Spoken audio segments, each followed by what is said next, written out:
Learning law BNSS section 118 management of properties seized और forfeited under this chapter. तो जो भी प्रॉपर्टी आइडेंटिफाई की तो कोर्ट डिस्ट्रिक्ट मजिस्ट्रेट को ऑर्डर करेगा कि वो उसको एडमिनिस्टर करे। तो जो भी सीज प्रॉपर्टी है जो प्रोसीड ऑफ क्राइम में यहाँ उसकी बात हो रही है, तो वो प्रॉपर्टी मैनेज करेगा एज पर 117 120। ये समझा रखा है सबसेक्शन 2 के अंदर। सबसेक्शन 1 के अंदर डीएम को ऑर्डर किया जाएगा कि वो एडमिनिस्टर करे फॉर सीज प्रॉपर्टी। यहाँ पे जो प्रॉपर्टीज है तो गवर्नमेंट, सेंट्रल गवर्नमेंट डिसाइड करेगी कंडीशंस, उसके अकॉर्डिंग डीएम मैनेज करेगा प्रॉपर्टी। यदि उस प्रॉपर्टी को डिस्पोज करना है जैसा सबसेक्शन 3 में लिखा हुआ है, तो as per direction of central government DM उस प्रॉपर्टी को डिस्पोज भी कर सकता है। ये समझा रखा है सेक्शन 118 में, मैनेजमेंट ऑफ प्रॉपर्टीज सीज्ड और forfeited under this chapter. Section 116 में लिखा हुआ है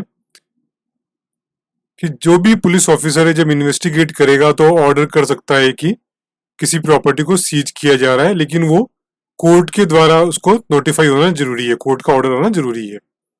तो जिस पर्सन के पास वो प्रॉपर्टी है उसको नोटिस दिया जाएगा 30 डेज का, 30 डेज के अंदर, ताकि वो हाजिर हो। तो जो भी ऑनर है ऑफ प्रॉपर्टी है उसको नोटिस दिया जाएगा और ये कहा जाएगा कि वो साबित करे अपनी सोर्स ऑफ इनकम से कि वो प्रॉपर्टी उसने क्राइम का यूज करके अर्न नहीं की है ना। जो भी एविडेंसेज हैं वो सब उसको वहां पे कोर्ट में सबमिट करने होंगे। तो 30 डेज के अंदर ये सारा काम करना होगा। यदि वो ऐसा नहीं कर पाता है तो प्रॉपर्टी डिक्लेयर कर दी जाएगी as a proceed of crime.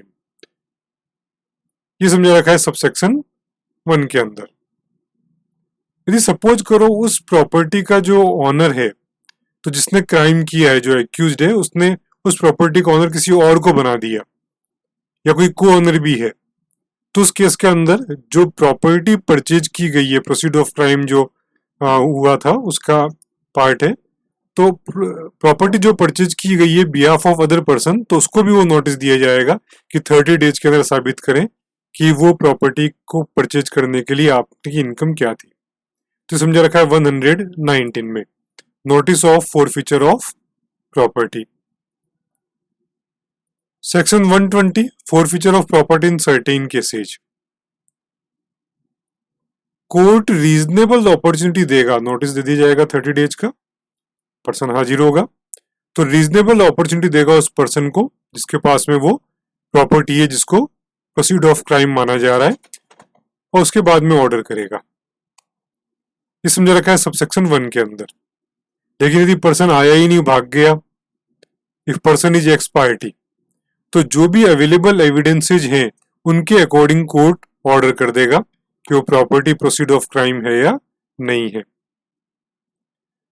यदि नोटिस के अंदर जो प्रॉपर्टीज लिखी गई उसमें बहुत सारी प्रॉपर्टीज थी जिनको कहा गया कि वो प्रोसीड्स ऑफ क्राइम हो सकती है, ये नोटिस में मेंशन किया गया, तो जजमेंट, कोर्ट में जजमेंट में मेंशन होगा कि कौन सी प्रॉपर्टी एग्जैक्टली, कोर्ट अपने जजमेंट में रीजन के साथ लिखेगा कौन सी property exactly proceed of crime हो सकती है। ये समझा रखा है सबसेक्शन 2 के अंदर।